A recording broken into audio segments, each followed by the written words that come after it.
Just another brother with another humble question. Just another brother with another humble question.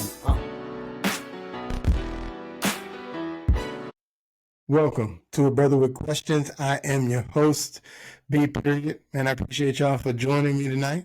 We got a little bit of different format. We brought a guest in. Hopefully tonight she's going to behave and do right. But before I forget, let me ask you to like and subscribe to the channel. Make sure you share as well. If you hear something tonight you thought was funny, you thought was interesting, you thought was good, share it with a friend so that they know what you're out there listening to. But tonight I'm here because we're going to react to this Kirk Franklin video from the Cam Newton interview that he did. It's probably about a week ago now. A few people have mentioned it. So we can dive right in and I'll take you where the conversation is going to go in just a few minutes. Here we go. Christianity, there are three areas that I've seen weaponization very strongly.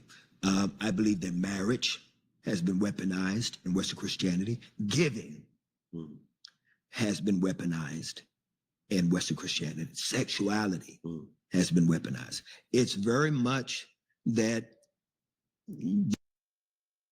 So let's pause right here. So he starts the video, and he starts his clip by saying in Christianity, there's three big weaponizations. So marriage, giving, and sexuality. So I got some thoughts on this. But what are your thoughts? What are your thoughts here, Miss Tarsha? What do you think about these three ideas of the weaponization in the church? Well, my guest tonight, you've seen her before. She is my wife. She also has a podcast. I don't know if she wants to be associated with this or not, but she also has a podcast. Her name is Tarsha. So back to what I was asking Tarsha. What do you think the three things that Kirk Franklin said right there? That Christianity, giving, and weaponizes marriage, giving, and sexuality. And he also said in Western culture, correct? She did say that, yeah. I would agree. So I would agree. From your perspective, I don't know. I'm not. You can go through all three of them, or you can talk about one of them.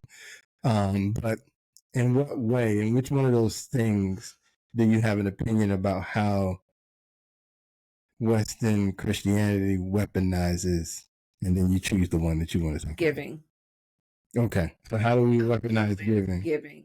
Because I know what the word says about giving, but I do think there are a lot of churches that kind of use giving for their own benefit. However, I can say this. I don't know what, maybe you can answer this. Because he said westernized. What do other people do that are not westernized concerning giving? Do you know the answer to that question? I don't know. So when he says westernized, I'm thinking he's talking America, right? That sort of thing. Correct. So do you know what they're doing in other cultures that are not westernized? In terms of giving? Yes. I'd imagine everyone does it the same. I think what he's referring to when he says we weaponize giving, I think he's referring to the idea that in some churches, giving they place a very big, high priority on giving. Correct. And he's probably insinuating, at least from his conversation, I'm assuming he's insinuating that they place a high priority on giving above other things. Okay. Is what I'm assuming he's talking about. That's what I'm assuming he's talking about as well. And there are some churches that place that whole giving thing like on a whole another level, almost to the point where their whole message is surrounded around giving. There's also things that go on and they're giving, but where's the money going? So I think, and those are the types of things that make people go, okay, why do I need to give? Because I can't even see where my money is going. Or, they look at the pastor and the pastor's doing, and I'm not saying that pastors should not do well, but there's instances where the pastor's doing super well and the members are struggling.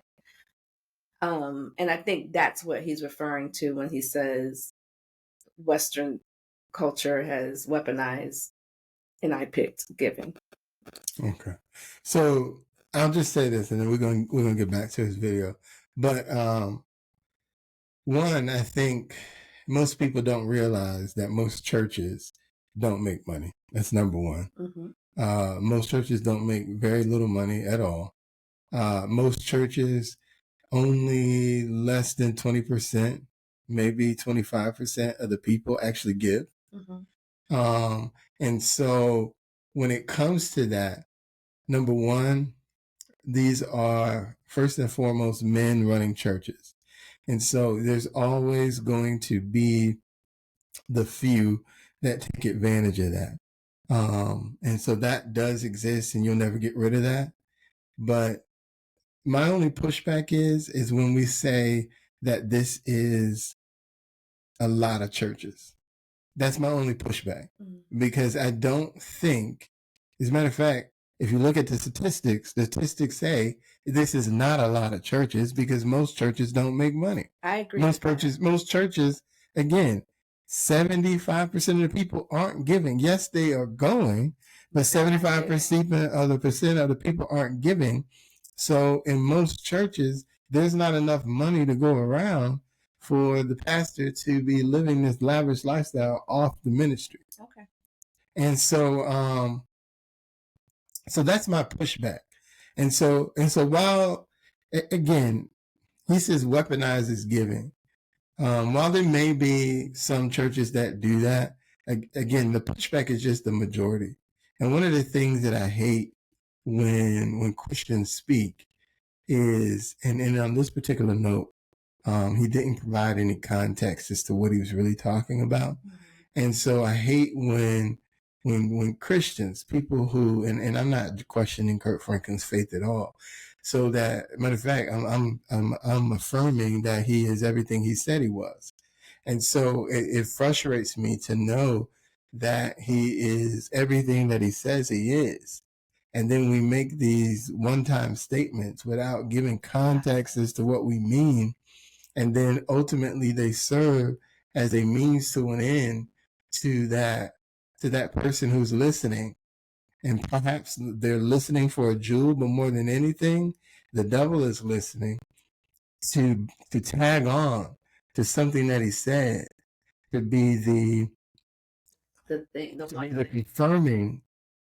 confirming notion for that person who is already in that place. And then you hear him say that, and then it connects, and then that's their point, and that's another wall for them to get back to the place where they need to be. Okay, so let me pull back. I won't say a lot of churches, but there are some churches that do that. And I do agree that a lot of people do not give it, you're right, less than 20% in most churches. But there's a handful that take advantage of that. And I think that's where... And that's frustrating? And I think that's where the what he's saying, I think that's where that comes into play. And yeah, that's frustrating. And that's frustrating, but that's the thing that's magnified too. That's the handful, But there's a handful. There's a handful of everything we do that is going to do that, whether we're in the church, whether you're in the school system, whether you are a politician, whether you are in the music business. Those people, those handful of people, and in some industries is way more than a handful. But so they always exist. And so, what people forget, everything in the world is in the church, because the church is in the world, if you will. But so we can't, as Christians, as people who are in the church, we have to be careful not to highlight the minority and then present them as a part of the majority. we have to highlight them in the perspective that they are. Okay, let's move We shall. You didn't speak on the marriage, but that's interesting. No, that's okay. There's going to be opportunity for me to do. You living in sin, you need to get married. Without realizing that marriage doesn't fix sin.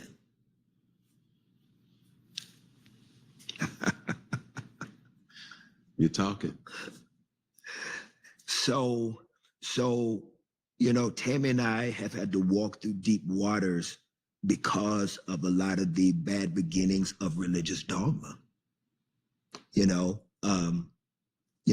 That's why it is very important for people to understand the fullness of faith and to not allow the culture of Christianity to dictate what they believe God wants for them. For example, and any woman listening to this can attest in our culture. Don't be no 30, 35-year-old single Black woman and go to the family reunion. All the older women are going to do them. They're going to look at you and wonder and question you and challenge you on why you not married. Where your man at? Where your kids at?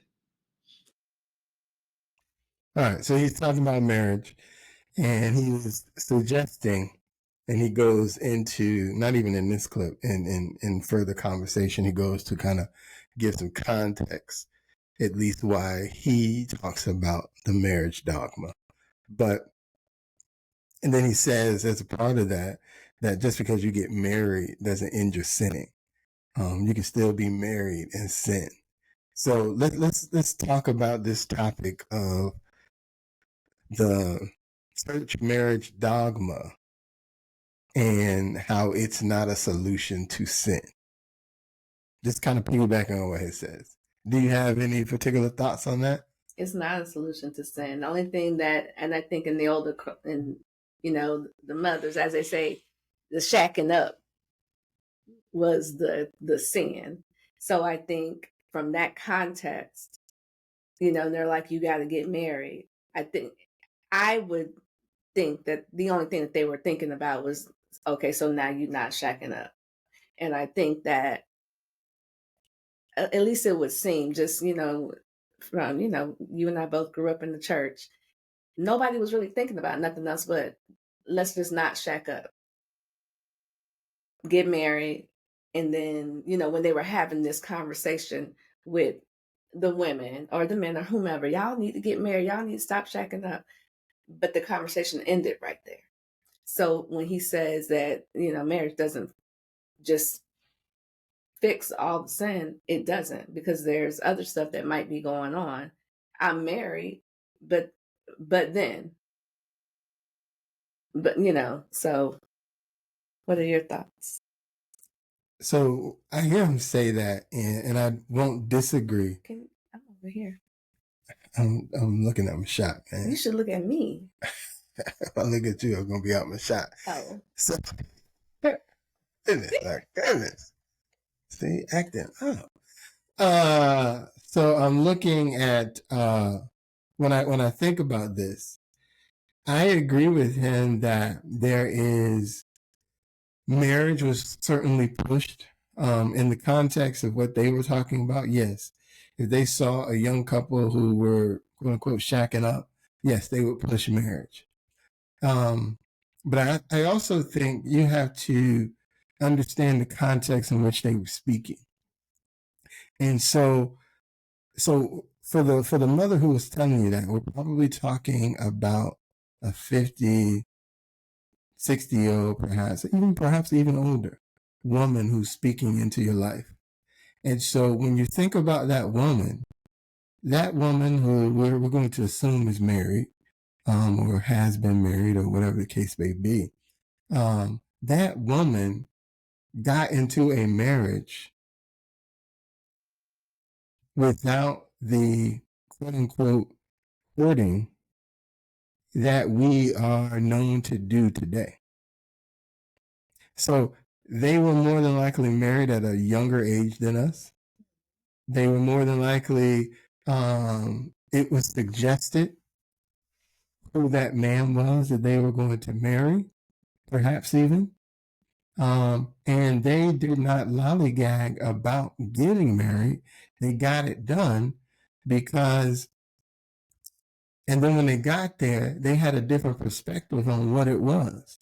Because now we're in this thing and we are committed to this thing that we've gotten into, and we're figuring it out along the way. One of the things that I think we've done in our new modern culture here is we're pushing back on that concept, but and I think there's good reasons for doing that.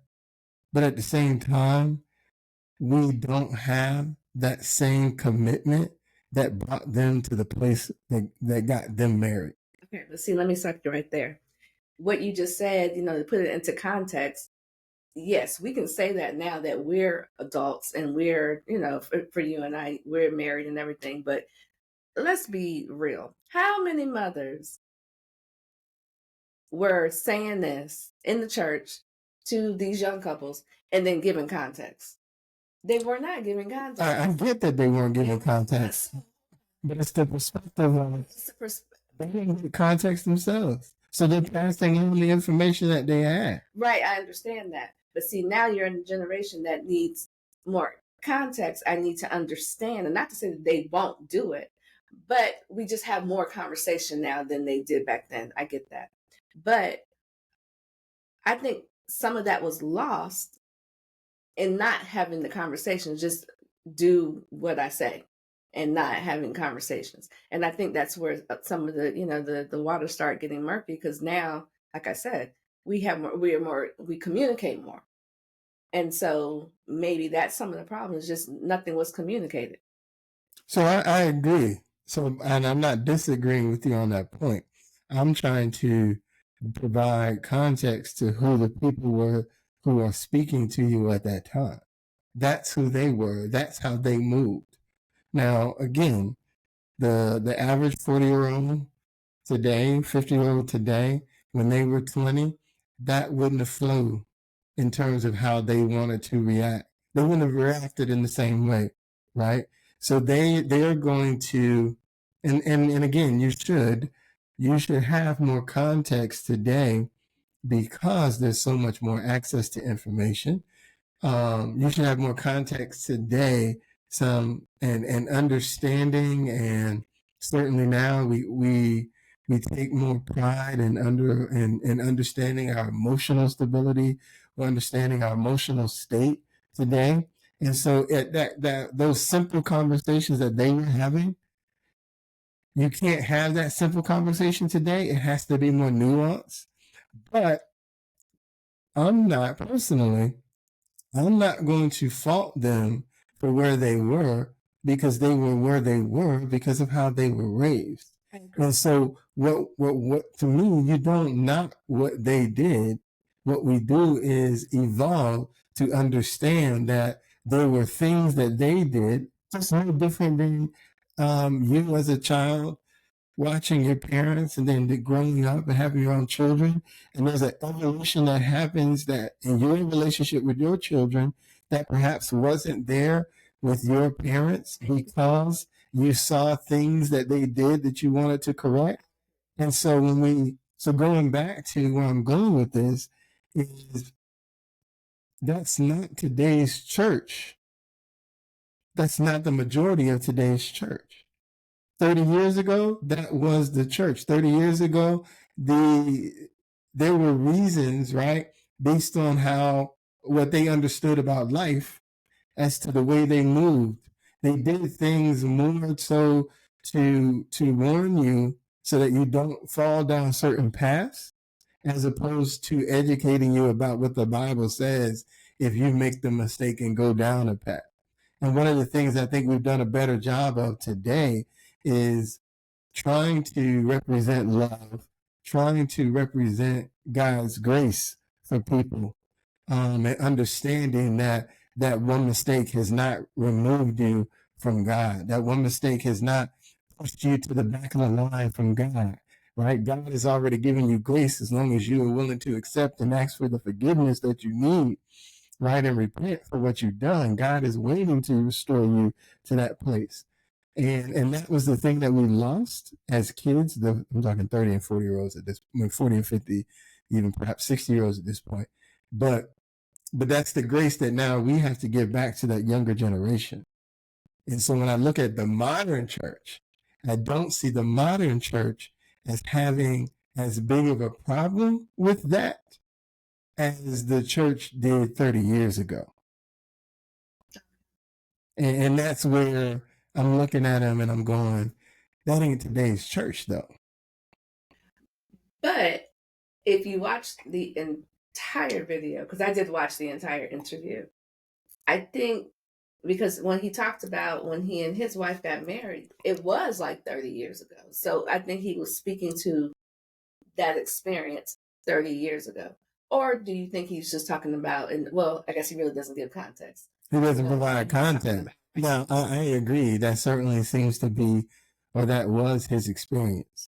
He got married without really any context or any guidance, because as a young man who was, I don't know, I can't say that he uses these words, but based on how he describes that relationship with his mother, as a young man who felt abandoned growing up, as a young man, who I believe has said he had some kind of abuse in his life, there are things that I agree. There are things that he should have dealt with as an individual before he got married. And unfortunately, because of the time and the place that he was in, wherever he grew up and whatever church he was in, those issues were never addressed. And so, yes, he was now addressing those issues as a married man, raising kids and trying to navigate his way through that. And so I agree, there was a better way to do that, but that's who those people were at that time. I think in today's modern church, while I'm certainly sure you can find a church that would still push all of that under the ground and tell you to move forward, I think you're going to find more churches who are going to help you deal with that, understanding that you need to deal with that to be able to understand how to have a healthy marriage. One last thing I wanted to address, he talked about... Are you watching another clip?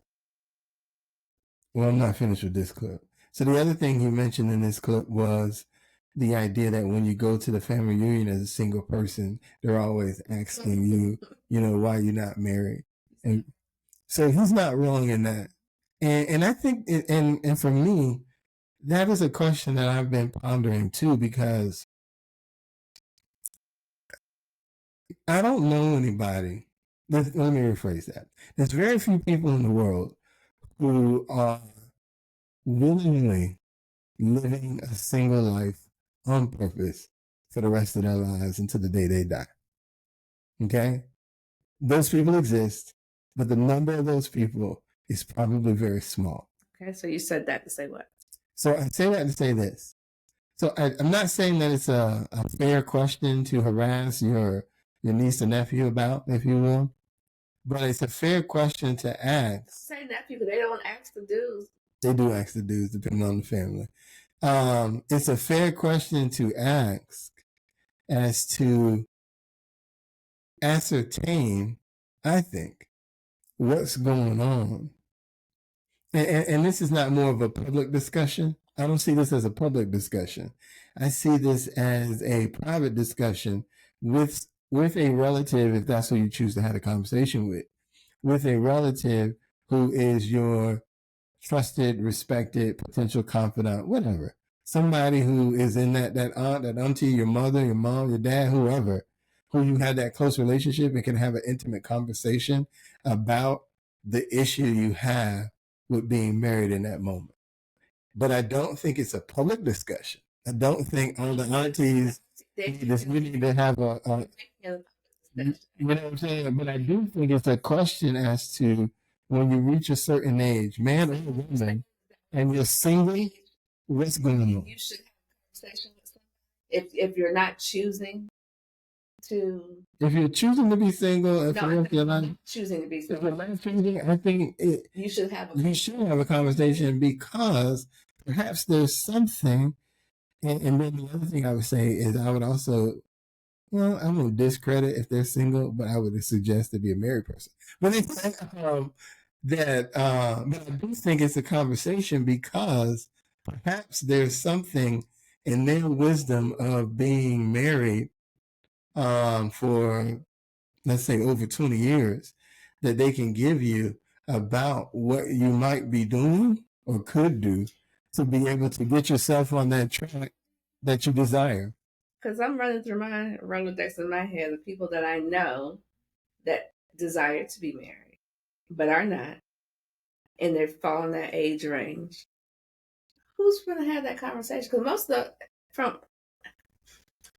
a lot of times, those people don't want to talk about it because they know everything. They got it. Who, the single person? Yeah.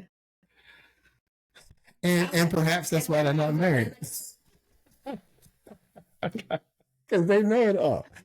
They realize the answer to the question. Because that's me. If you know it all, you'd already be married. So perhaps, I honestly think you should have a conversation with somebody to understand where you're missing. They're not. Some people are open, but most people in that situation, they're not real open. And perhaps they need to be, though. Okay. Perhaps they need to be. And that's the point. I'm going to hit one last part of this. Yeah. And yeah. All that. Like it's a prerequisite for identity and value that if you don't have a man, if you don't have kids, that something about you is broken. Mm. Do you understand how dysfunctional these messages are? Yeah. And how we super spiritualize these messages?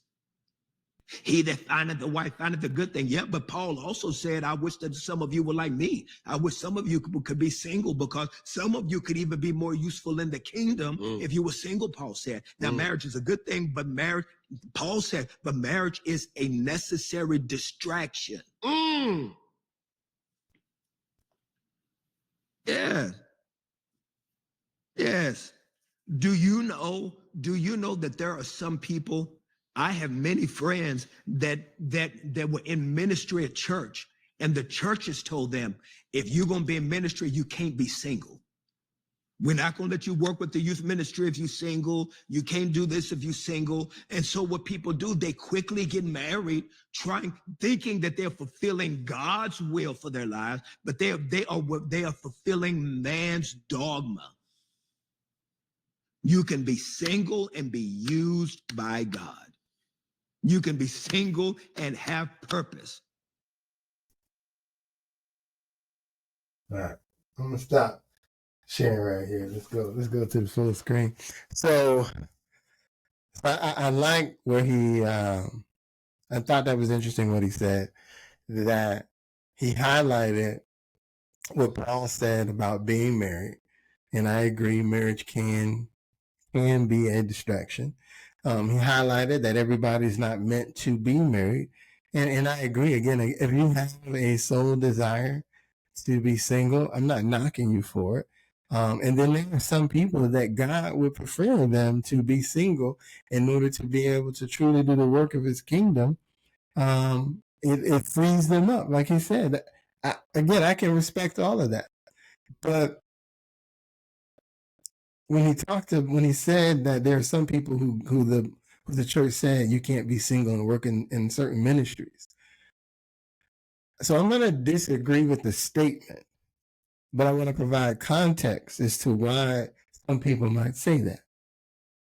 And so some of that context goes to worrying about potential things that we've seen in the past, not necessarily with that individual, but just with people. And then two, the context of what it looks like potentially because you are single in certain situations. And so sometimes they're looking for you to necessarily be married. And I'm not saying they're right in all situations. I'm saying context on why someone would say that. They're looking for you to be married because that marriage provides some cover in certain situations that you might be in particular ministries. I'll give you an example. I was just going to say, please. I'll give you an example. As a single man, when you are, as a single man who might be, let's say you're in some type of ministry in terms of elder or minister or pastor even, right? There's going to be situations perhaps where you need to do counseling. Sometimes that counseling might be, and for me, and what we believe in our church, right? We put men and women in the office of minister, elder, pastor. So I'm not necessarily talking men. This could be a woman, but you could be in need of counsel with a person of the opposite sex. And so as a single person, could you go and counsel with that person? Of course you can. But as a single person, when you're counseling someone of the opposite sex, there is, whether it's on yours or theirs, there is the possibility and the potential for lines to be blurred in those situations. And so here's where the marriage covers you. The marriage covers you because now you can take yourself in that same situation, but now you're not doing it necessarily by yourself. You're doing it in the context of, I just want you to know that my wife is here or my husband is here, and they're going to help me give you some guidance on da da da da da da. If that's the case, if that's not necessarily, if that's not necessarily the kosher thing to do, then sometimes it might be best to pass that on to if it's a woman who's trying to counsel a man, well, it might be best to pass that on to another brother in the ministry to handle that. But if that's not, that's not possible, then it might, having that cover helps a lot. I'll give you a good example someone gave me one time. So they're a pastor, they're a man, and a part of their ministry is the grieving ministry. So when the hospital shut in, and so in this particular case, a woman, her husband was in the hospital and not doing very well. And so as the lead pastor, they went to the hospital, as the not the lead pastor, but the pastor over that particular ministry.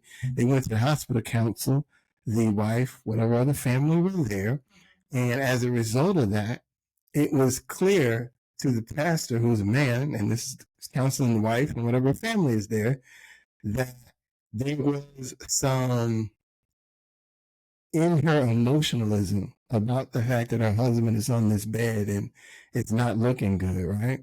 There was an emotional connection that she was getting for this pastor, not necessarily maybe because she liked him and thought he was cute, but because she was emotionally vulnerable because she was watching her husband not do well, and this pastor's him guiding me, giving me counsel, blah blah blah.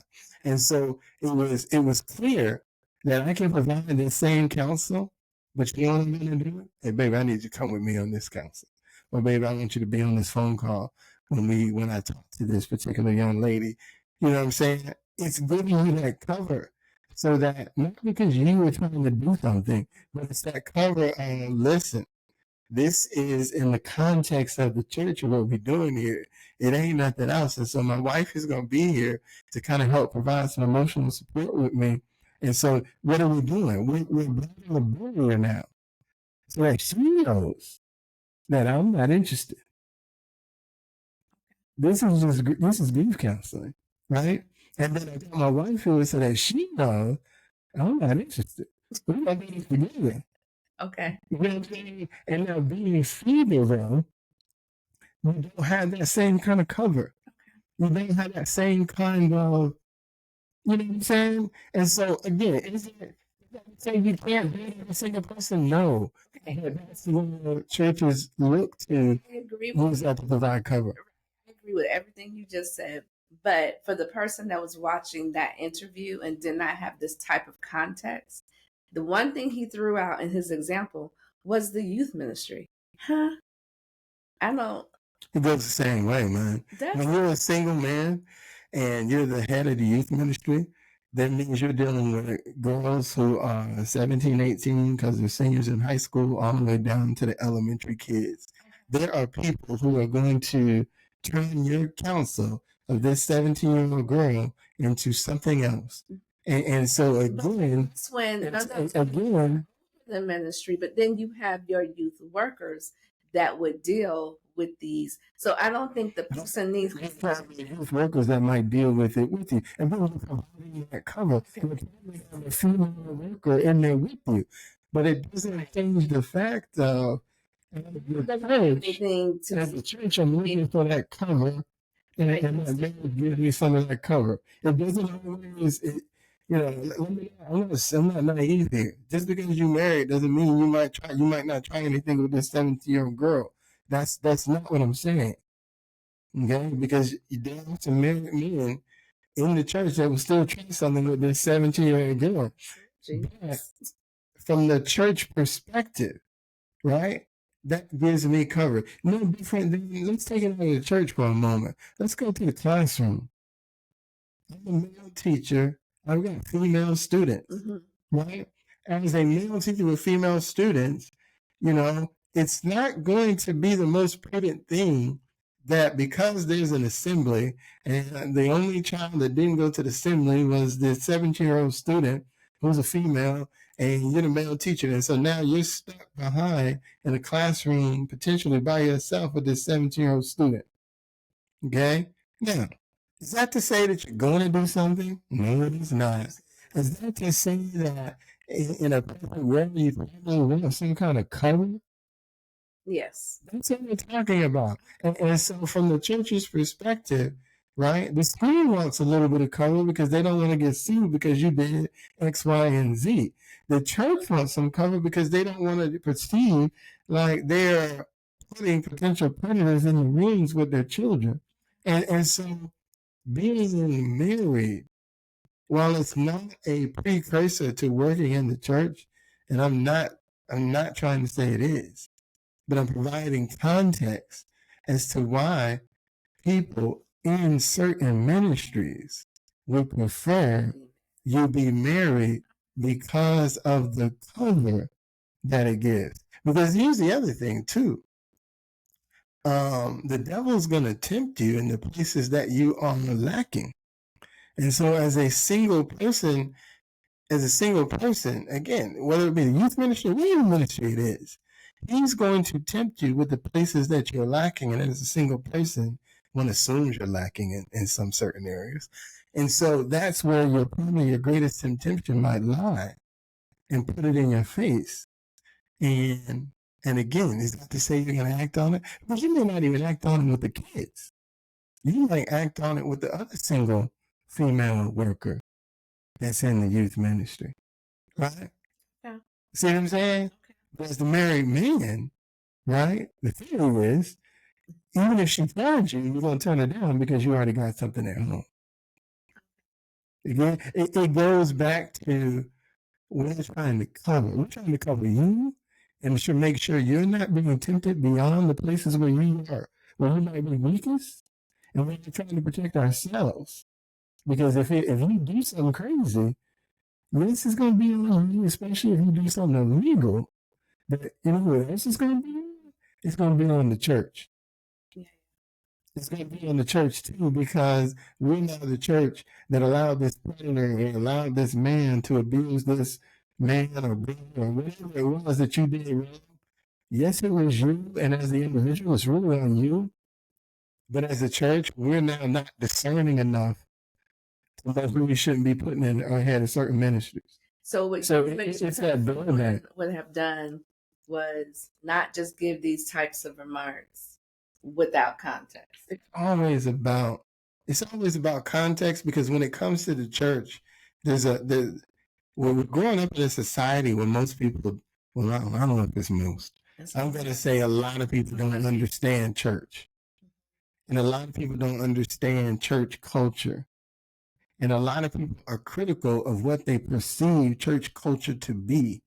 And so when we have conversations about church culture, I think there's a responsibility that we have to have in order to provide context about why we're saying the things that we're saying, and why church culture exists the way it is because regardless of if you agree or disagree, there's a reason why they responded in the way that they did, right? Well, like I remember just a quick example, and I'll close this out. When we were growing up, it was like they didn't want to watch. There were certain movies you were supposed to be watching. You know, you certainly wouldn't listen to. At my time, you know, it was Tupac and Biggie. So you certainly weren't supposed to be listening to Tupac and Biggie, right? Because why? Is listening to Tupac going to necessarily cause you to sin? No. But is listening to Tupac or Biggie or Mary J. Blige, is it going to put possible temptations in your head? Yes. And so their goal was, we understand you're not strong enough to resist the temptations in your head right now. So who was your favorite? So what they were saying is, you shouldn't listen to our music because we don't believe you're strong enough to resist the temptation. It wasn't that the music was evil, but they were trying to prevent you from falling back into those places that you might have come from because you weren't strong enough to resist the temptation that it provided. Understood. So who was your favorite? Who was my favorite? Yeah. Of the three that you just named. I mean, anybody that knows me knows that Tupac is the greatest artist of all time. You know, that's anybody that disagrees just don't know music. You know, that's what I got to say about that. But so it's that context that was missing, and it was the context in his conversation with Cam Newton. And there's some other things if you listen long enough, because they talk 3 hours. So if you listen long enough, 3 hours. It was 2 hours and 47 minutes. I saw it. That's 3 hours. It's a good interview. He got his Joe Rogan on. So he did provide context in terms of how you should be viewing Christianity, and I appreciated that. But I just thought in these particular areas there was a piece missing.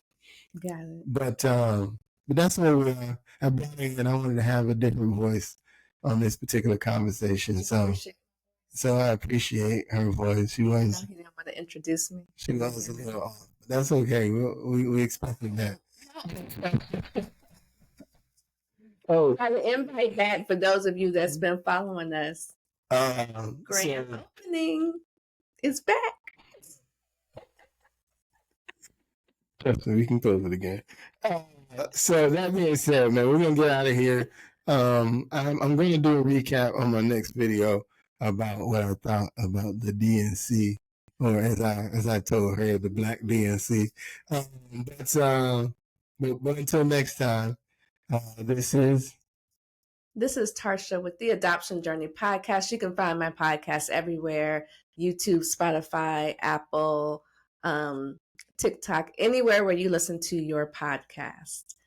Check me out. All right, and I'm B. And I'm out. Bye, family.